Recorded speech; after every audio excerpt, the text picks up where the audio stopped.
Hello guys, welcome back. So the topic for the day is perimeter. Before starting up with the topic, let's have a small introduction that what actually is a perimeter.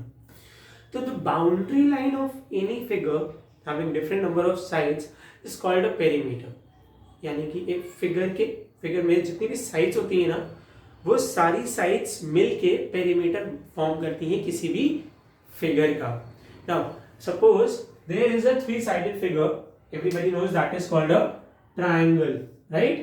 So इसकी boundary line क्या होगी? ये तीन sides इसकी क्या बनाएंगी? Perimeter. Now there is a four-sided square. Now all the four sides of a square are equal, and these four sides will form its perimeter. Only the boundary line, जो black colour की line दिख रही है आपको, यही इसका perimeter है. बाकी इसका अंदर और बाहर वाला एरिया उससे फर्क नहीं पड़ता है. Again there is a figure of four sides that is called a rectangle. इसका भी पेरीमीटर सेम होता है. The boundary line of the rectangle और the four sides of the rectangle form a perimeter of that particular figure. Now इसके ऊपर चलते हैं five sides figure पे. That can look like this. A six sided figure can look like this.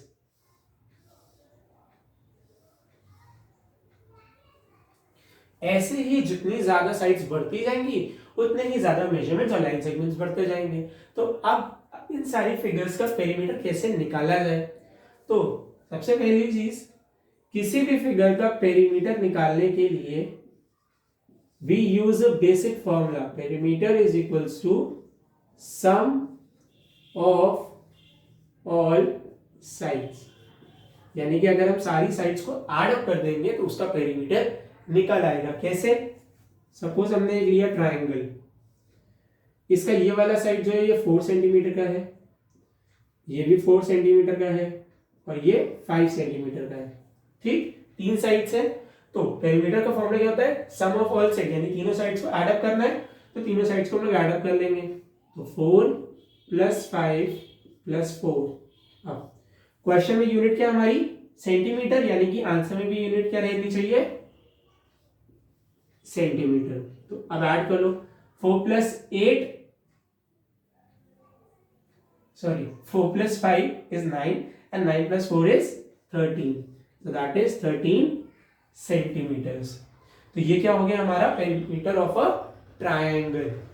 अच्छा, suppose आपको एक question मिला इसी तरह का, लेकिन उस वाले ट्रायंगल में आपको जो तीन साइड्स दी हुई है वो सेम है,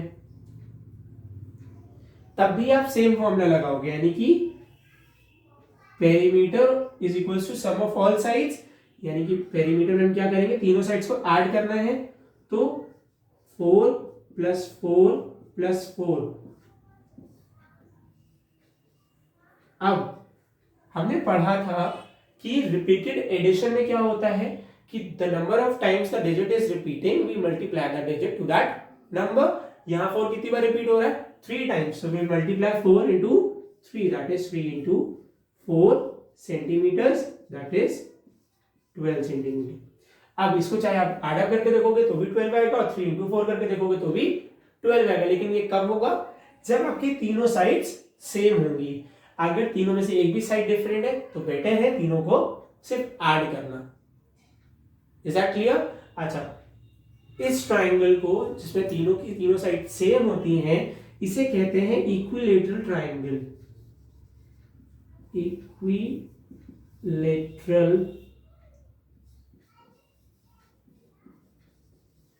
ट्राइंगल. यानी कि अगर आपको क्वेश्चन में कभी भी लिख के आया है find the perimeter of equilateral triangle with side 4 centimetre, यानी कि उस ट्राइंगल की तीनों साइड्स 4 ही है, क्योंकि इक्विलेटरल ट्राइंगल में तीनों साइड सेम होती हैं. ठीक, तो इस चीज का स्पेशली ध्यान रखेंगे हम लोग कि अगर क्वेश्चन में ट्राइंगल मेंशन है और तीनों साइड दी है तो हम ऐड कर रहे हैं, और अगर तीनों साइड सेम है तो हम उसी नंबर से मल्टीप्लाई कर देंगे. अगर हमें क्वेश्चन में मेंशन है कि this one side of the equilateral triangle is 4 centimetre और 5 सेंटीमीटर 6 सेंटीमीटर कितनी भी दी है, लेकिन इक्विलेटरल ट्राइंगल मेंशन है, तो यानी कि तीनों साइड सेम है, तो हम उसको क्या करेंगे? 3 से किसी भी एक साइड को मल्टीप्लाई करेंगे, हमें हमारा आंसर मिल जाएगा. लेकिन सपोज यहां पे सिर्फ हमें क्या दिया होता, मीटर, यहां पे तीनों मीटर दिया है, यानी कि हमारा आंसर भी किस में आएगा, मीटर्स में। क्वेश्चन जिस यूनिट में दिया गया होगा आंसर भी उसी यूनिट में आएगा। ये हो गया हमारा ट्राइंगल। अब हम लोग बढ़ते हैं स्क्वायर और रेक्टेंगल की तरफ।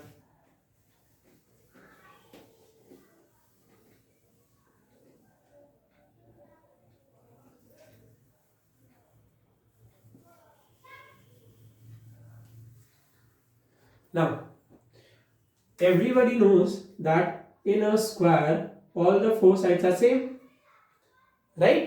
तो यहां पे क्या हो जाएगा, सपोज ये 6 सेंटीमीटर की एक साइड है, तो सारी की सारी 6 सेंटीमीटर की हो जाएंगी। तो पेरीमीटर का फॉर्मूला क्या होता है, सम ऑफ ऑल साइड्स। तो यानी कि 6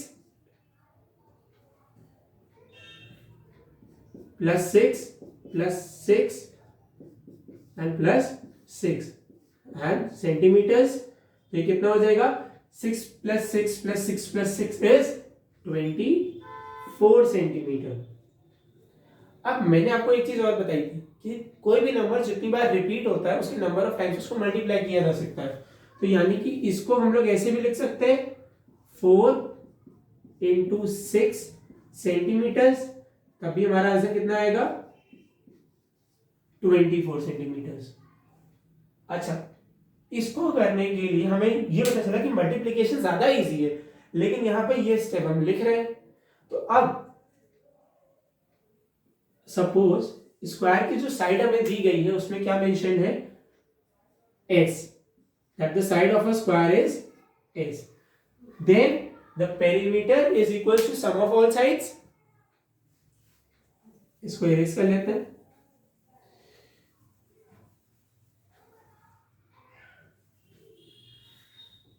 अब देखिए, चार साइड हमें दिए s plus s plus s plus s। How many times the s is repeating? 4. That is 4 into s, यानी कि 4 into side। तो पेरीमीटर ऑफ स्क्वायर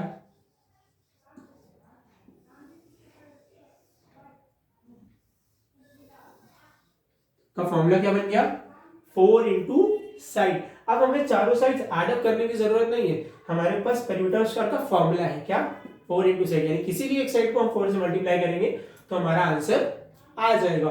और यूनिट क्या लगेगी, जो क्वेश्चन में मेंशन होगी। अब हम लोग बढ़ते हैं पेरीमीटर ऑफ रेक्टेंगल की तरफ, and let's find out if we can get a easy formula for rectangle as well. कि क्या रेक्टेंगल के लिए हम कोई फॉर्मूला बना सकते हैं जैसे हमारी जो कैलकुलेशन है वो इजी हो जाए थोड़ी सी। तो अब यहाँ पे अपोजिट साइड्स इक्वल होती है रेक्टेंगल में, we know. So let us consider this side as length and this side as breadth. ये भी लेंथ हो जाएगी और ये ब्रेथ हो जाएगी, अपोजिट साइड्स इक्वल होती है ना। ये भी लेंथ है और ये ब्रेथ है। अब क्या करेंगे हम, sum of all sides that is length plus breadth plus length plus breadth. I am just using the initial letters over here. अब आप देख सकते हैं कि यहाँ पे लेंथ 2 बार आ रहा है, तो मैं इसको 2 इंटू एल लिख सकता हूं, प्लस ब्रेथ भी 2 बार आ रहा है यानी कि 2 इंटू ब्रेथ लिख सकता हूं। अब दोनों में 2 का मल्टीप्लाई हो रहा था, so I can write like this, 2 into length plus breadth and the unit, यानी कि जो भी क्वेश्चन में यूनिट हमें दी गई होगी वही यूनिट हम इसके सामने लगा देंगे। तो हमें पेरीमीटर ऑफ रेक्टेंगल का फॉर्मूला क्या मिला,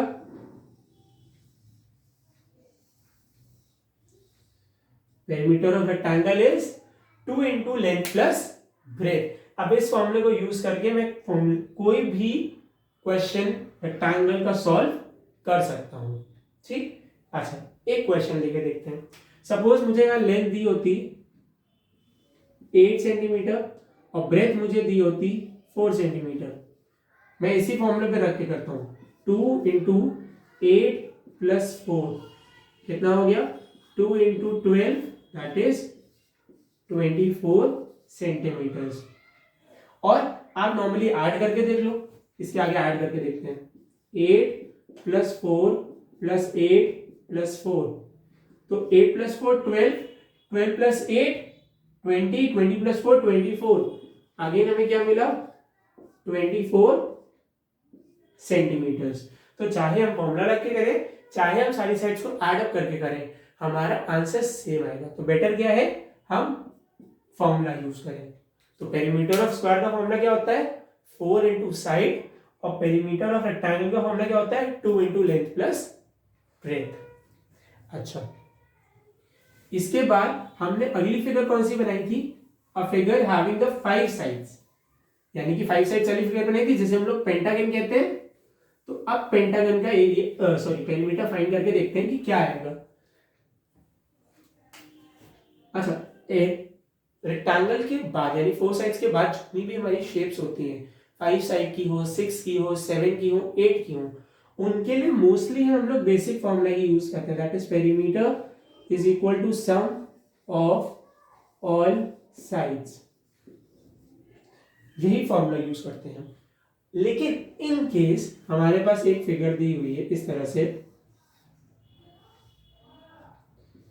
6 centimetre 6 centimetre 6 centimetre 6 centimetre and 6 centimetre. अब इस पेंटागन में क्या है सारी की सारी साइड सेम है, तो यहां पे अगर हम ये लिख रहे हैं 6 plus 6 plus 6 plus 6 plus 6 centimetre, तो बार बार हमें 6 को ऐड करना पड़ेगा। तो हमें पता है यार 6 कितनी बार रिपीट हो रहा है 5 टाइम्स, 5 इंटू 6 सेंटीमीटर मल्टीप्लाई कर लो दैट इज 30 सेंटीमीटर। अगर कोई नंबर बार बार रिपीट हो रहा है तो वहां पे रिपीटेड एडिशन वाला केस आप लगा सकते हो, दैट इज मल्टीप्लीकेशन। जितनी बार रिपीट हो रहा है उतने नंबर से मल्टीप्लाई कर दो, आपको आपका पेरीमीटर मिल जाएगा। लेकिन अगर सारी डिजिट्स अलग अलग है तो आपको ऐड करना पड़ेगा, वहां पे आप ये केस नहीं लगा सकते। अगर डिजिट्स अलग अलग हैं तो आपको नॉर्मली ऐड करना पड़ेगा, और ये सारी फिगर्स के लिए है, ठीक है। So with this let's move on to the next example for this. ये तो हो गया हमारा पेरीमीटर, में शेप की साइड्स गिवन है। अब पेरीमीटर निकाला किस चीज के लिए जाता है ये समझ लेते हैं। सपोज एक पार्क है, ये एक पार्क है, मुझे इसकी वॉल बनानी है, तो वॉल कहां बनेगी यहां पे बनेगी इसके ऊपर। यह जो साइड सबसे कॉर्नर वाली जो लेंथ होती है जिसको यूज करके पार्क बनाया गया है जिस लाइन के अंदर, वहीं तो वॉल बनेगी। या पार्क के बीच में वॉल बना दूंगा मैं, पार्क के बीच में अगर वॉल बनाऊंगा तो बच्चे खेलेंगे कहां, तो वॉल यहां बनेगी। तो वॉल बनाने के लिए बाउंड्री लाइन का यूज होगा ना, तो यानी क्या निकालेंगे हम पेरीमीटर, किसके लिए बाउंड्री वॉल के लिए। बाउंड्री वॉल के लिए हम लोग क्या यूज करेंगे पेरीमीटर, किसी भी फिगर का हो, ट्रायंगल का हो, स्क्वायर का हो, रेक्टेंगल का हो, 5 साइडेड का हो, किसी भी चीज का हो, जो काम बाउंड्री पे होगा उसके लिए पेरीमीटर निकलेगा। नेक्स्ट आपको क्वेश्चन दिया गया है कि आपको पार्क के बाहर फेंसिंग करनी है। फेंसिंग कई तरीकों से होती है, वायर से भी हो सकती है, वुड से भी हो सकती है, मतलब जो एक प्रोटेक्शन पे लगवाया जाता है चारों तरफ से या किसी दो तरफ के लिए, ठीक है। तो वो डिपेंड करता है आपके क्वेश्चन में कैसा आया है आपको। तो वो भी कहाँ होती है बाउंड्री पे ही होती है वो भी, यानी जो आपने वॉल बनाई है वॉल के ऊपर ही तो होगी, तो बाउंड्री पे तो हुई। पार के बीचों बीच वायर वाली फेंसिंग थोड़ी करा दोगे आप, वरना लोग चलेंगे कहाँ, जाएंगे कहाँ बैठेंगे, तो बाउंड्री पे ही होगी। तो अगेन अगर आपको फेंसिंग करनी है तो आपको क्या निकालना पड़ेगा पेरीमीटर, ठीक। अच्छा, अब मान लीजिए ये एक रेक्टेंगुलर पार्क था जिसकी यहां पे साइड दी हुई थी 18 सेंटीमीटर और 15 सेंटीमीटर। मुझसे बोला गया है, सॉरी यहां पे मीटर ले लेते हैं,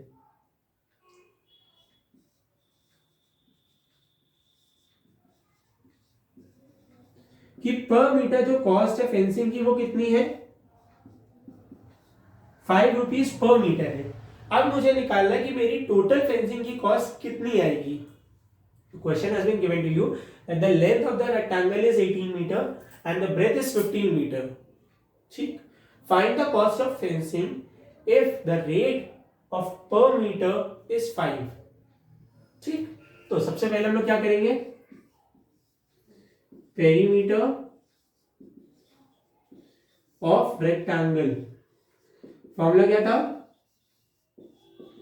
2 इंटू लेंथ प्लस ब्रेथ, तो 2 18 प्लस 15 सेंटीमीटर हमने फॉर्मूला पढ़ा था, उसी के अंदर मैं एल की जगह पे लेंथ रखी है, बी की जगह पे 15 रखा है, जो लेंथ थी जो ब्रेथ थी मैंने एज इट इज रखा है।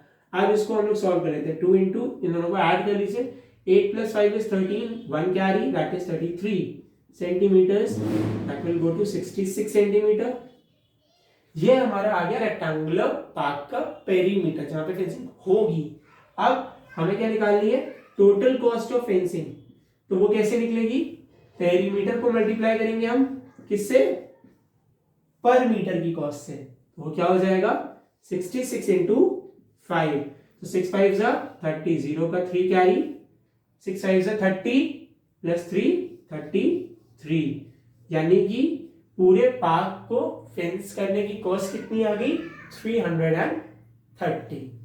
ऐसे निकाला जाता है कि अगर आपको कोई भी क्वेश्चन दिया गया है that find the cost of fencing a rectangular park with length 18 meter and breadth 15 meter at the rate of ₹5 per meter, तो आप क्या करेंगे, ये वर्किंग करेंगे, पहले आप पेरीमीटर निकाल लेंगे और जो आपका पेरीमीटर आया है उसे आप पर मीटर से मल्टीप्लाई कर देंगे, तो आपका क्या निकल आएगा, पेरीमीटर। अच्छा, इसके बाद कुछ फॉर्मूले जो आपको बाकी के क्वेश्चंस सॉल्व करने में हेल्प करेंगे, अगर आप उन्हें याद रखेंगे तो, नहीं याद रखेंगे तो थोड़ा सा मुश्किल हो सकता है, लेकिन निकल फिर भी आएगा, लेकिन बेटर है कि आप फॉर्मूले याद रखें। तो अगर मान लीजिए आपको साइड ऑफ स्क्वायर निकालना है, स्क्वायर का साइड निकालने के लिए हम लोग क्या करते हैं, हम पेरीमीटर को, जो स्क्वायर का पेरीमीटर होगा उसे डिवाइड कर देंगे 4 से, लेंथ ऑफ रेक्टेंगल निकालने के लिए हम क्या करेंगे,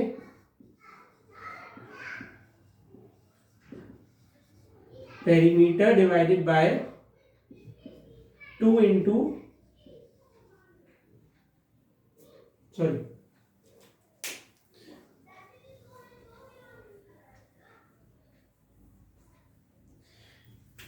perimeter divided by 2 minus breadth, और अगर हमें ब्रेथ निकालनी है पेरीमीटर की,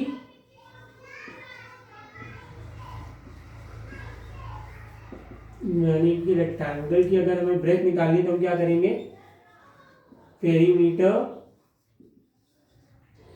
बाय 2 माइनस लेंथ। ये फॉर्मूले हम यूज कर सकते हैं अगर इनमें से कुछ भी निकालने के लिए हमें बोला गया है।